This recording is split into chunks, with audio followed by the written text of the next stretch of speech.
Good morning. Yes, Saturday morning at 8 minutes after 10 in the morning. Welcome to part 2 of the TIF it990 installation tester. I just got the board back from Jim Asbell. I picked it up in the mail this morning. And he not only installed a TL494 chip, but he also put in the 2SC1384, I think that's what it is. I don't write things down, I can't remember. So everything works on it. Of course, he didn't have the rest of the meter like I have here, you know. So you can't find out if it works the rest of the way where the meter works on resistance and everything, because he did not have the entire set up. He just had the board. That's all I sent him. So there's the board. And I'm going to get you a close-up of it. This is a piece of cardboard that I put on when I sent it to him, so that he knows where these switches go, because he didn't have the faceplate to this, because I have that here, you know, right here on the meter. So he told me on the phone he had put a socket in for the transistor, but I'm going to show you a close-up. I know you can't see it from there. The transistor is way too close to the transformer, so we soldered it in just like it originally was. So what we're going to do now, and he added 2 new leads here. I'll show you a close-up of that too. And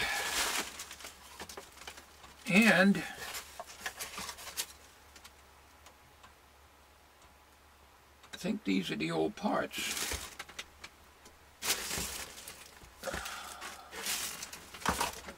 Not going to waste a lot of time looking for the small stuff here.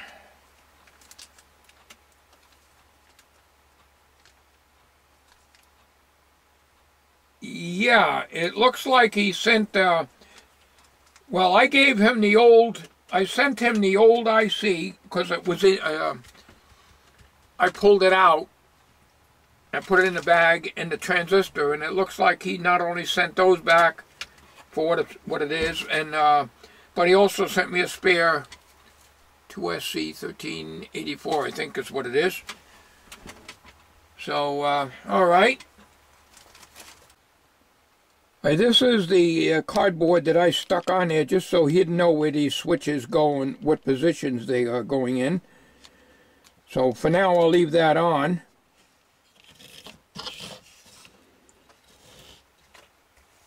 And as you can see, the transistor is in the upper left-hand corner of the IC chip. But you can see how close it is to the transformer that he could not actually get the socket in there. We had difficulty plugging in the transistor in it. He had the socket in, but it was quite difficult to get the transistor in, so we decided to just solder it in like it originally was. He checked out all the high voltage capacitors and diodes, and everything checks good. He drew a schematic of the high voltage section and the portions of the TL494 that was associated with it. But he did not draw a schematic for this. You got these 4 pots here. That is not on the schematic. That's calibration for whatever and other diodes that are in there. But I will flash up a drawing of a PDF file of the schematic that Jim made up for the high voltage section. So let me get you back on a tripod and get you set for a demonstration And what I'm going to do is to hook up the 9 volts to these 2 leads that you see coming out the other end over there, the black and the red one. And then I'm going to put a voltmeter across, can't remember which 2 terminals now. And he was saying he's getting 550 volts off of this. So I'm sure we are. And then I'll put it in and put the connector meter up to it, this meter here. Make sure I'm in camera. And we'll see how that comes out. See if the thing is actually working. Because we really don't know if the rest of the circuit works or not. All Jim did is get the high voltage section working. And that's where we're at right now. So let me get this thing set up so we can check it. Okay, I've got 9.03 volts coming out of my power supply. That's what we're using right now. So I just have the power supply connected to my meter leads. So we will transfer my power supply over to this red and black wire here. And before we do that, we're going to put the meter on the other end here and get the high voltage reading out that end. Okay, we'll get the power supply disconnected from the meter. I got more damn wires on this bench, but then everything I do is a rat race. A rat's nest, I should say. I hope that didn't get reflection in it now. Let's see. I think these are the high voltage here. I'm not sure what's positive, what's negative. All right, are we in there? Yeah, okay. I can't tell if that meter is reading okay. I hope you can see it. Let me just move it a little bit. I have a lot of reflection. I'm trying to get you to...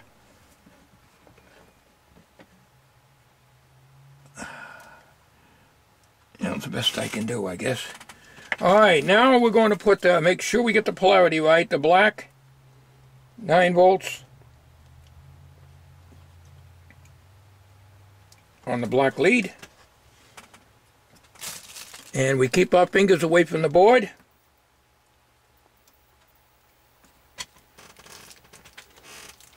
Let's see what we've got here. 485.9 volts. There it is. Hope you can see that. 485.5 volts. Jim said he was getting 450 volts out of it.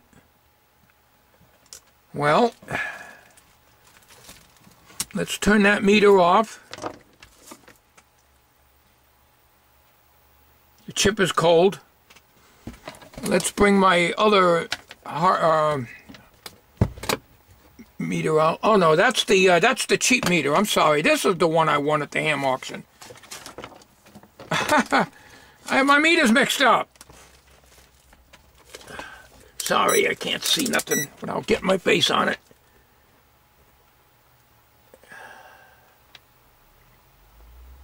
Volts will be here. All right, that was the cheap meter. Okay. All right, this is the one that lights up by holding the hold button. Okay.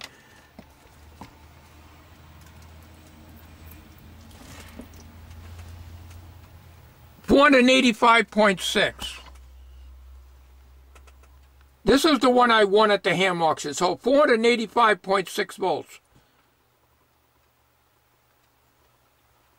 Let me just take it up to here. This here is a very accurate meter on DC. It's not too accurate on AC. So let's check that one, see what we're getting out of it. But anyways, we're getting the 500 volts that it's supposed to be. Hang on a minute. We put the other meter on it. Yep, 485 volts. Happens to be negative 485 volts. Because obviously the positive is here and the negative is here. So we just got the leads reversed, but that's what we're getting. with 9 volts. Where am I here? Here am I. 9 volts on my power supply. Current is just about non-readable. This power supply will read up to 6.5 amps, will give you up to 6.5 amps at 18.5 volts. So we're running at 9 volts exactly, or 9.03 to be exact. And your 9-volt battery, AA's, you know, your all 6 of them, when they're fresh, would probably read close to 10 volts. So let's stop it here for a minute. Okay, so we verified we're getting 485 volts. This was discharged on these 2 terminals. Okay, we verified it with the ham radio. Actually, I mistakenly started out getting the reading on this eBay meter. But it reads 485 volts, 485 and a half. This read 485. This is the one I won at the ham radio auction last Saturday. And my B&K Precision 2831A, I believe it is, non-auto ranging meter reads 485 volts. So that's what we're getting out of it. So what I'm going to do now is to shut the power supply down. I'm going to take and put this back into the case onto the meter and solder up the meter leads to the 2 lugs right here on the board. You can see that where my finger is. That's where the meter plus and minus go to. We're going to put all this back in, and we're going to see if it works. If it does not work, there's nothing much I can do, and I'm not even sure if Jim can, because he had to literally draw a schematic for the high voltage power supply because he traced that out. But like I say, he did not do anything with this, trying to trace this out as of, you know, the circuit for that part. But I'm sure it can be done, but I'm not going to ask him to do that. It's not necessary. But we do know there's a good chance that this will work if I didn't ruin the meter by gluing that little cover back on. We will find that out. We'll get back on this video when I get this board in, get these wires soldered onto the battery pack, and the meter soldered in. So don't go away. Okay, I got everything in. I had to, one of the black wire that Jim had on there came off. So I had to solder that back on. I left them long and I just brought them up underneath and put them through here because they were already stripped. The same with the red wire. The way the meter is, it's crisscrossed, but that's the way it is. That's the way the leads come out of the meter, I guess, because they wouldn't reach going around like that. So the back shouldn't be a problem going on that. And we're going to be careful because we don't have the back on this now. We're going to turn it on. All right, battery check is here, and there's the battery check. Now that's what it was doing originally. The meter movement's still working, so I didn't mess up the deossable movement by gluing that cover back on. Okay, this position here going down is for measuring up to 600 volts AC using these 2 terminals here, and using it as a mega ohm meter insulation checker. Use these 2, and this is where the 500 volts comes out. So right now we'll shut this off right in the middle. Sorry if I can't get you lined up. It's parallax error on these cameras here is terrible. I'm never on camera with them. All right, so let's get the back on this, and we got to take the tape off of here because I'm always losing the screws. They fall out, you know, the set screw. All right, let's get that back back in. Okay. Don't want to turn it over. It'll have the screw on the floor and I'll never find it.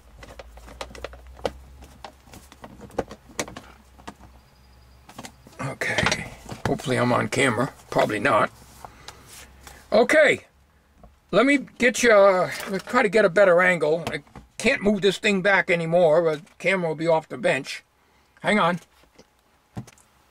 All right, I hope you can see that. Let me get my probe in. We get the, let's see. Well, yeah, the meg ohm here, this is the ground. All right, this is the ground plug, probe, clip I should say. We have our 100 meg ohm resistor.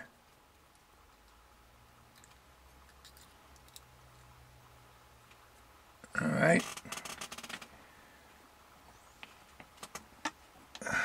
I hope I'm in camera, because it's the best I can do. I can't hold the camera and hold this and hold that. These clips are so big that they don't grab this thin wire at all. I'm going to have to use clip leads on it. Hang on a minute. Well, I hope you can see that. Can you see the resistor? Let's see. Is the resistor right there? All right, I put a clip lead on this heavy test lead. Clip, because there's no way that big heavy clip lead is going to sit there. All right, this is the probe. We're going to go down to the resistor here. This is a tapered probe, so I can't put a clip on that. It just slides right off. So I'm going to try to do two things at once here. I'm going to hold this down there, and then I'm going to try to get this meter up to you so you can see it. First thing we're going to do is flip it in meg ohms, put the meter on. We should be getting 500 volts out of this probe. This and the minus. All right. Take a look at that. This should be, this is a 100 meg ohm resistor.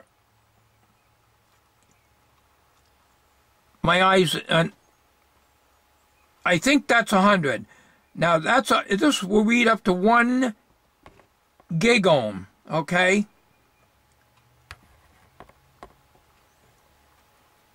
So it's working. Let's try another resistor in there. I'll stop the camera here a minute. Here we got a 10 meg ohm 5% resistor here. Connected to the negative. As I said, this clip is huge. And you can't put them small wires in there. We're reading high resistance, so it really doesn't matter using clip leads like this. If we were reading low resistance, you wouldn't really want to do that. This is, there's 500 volts between here and here, okay? So I'm left-handed, so hang on a minute. Okay, we're going to put this test lead on here now, this probe. Hang on a minute. 10 meg ohms, reading the blue scale. The bottom scale, the lower scale is 600 volts AC. That's your AC function. 10 meg ohms. As you can see, the resistor I had before that was 100 meg ohms. That was reading right there at the 100 mark. And she reads up to 1 gig ohm. Okay? Now, yes, these are insulation testers to check for insulation. They're very handy to have for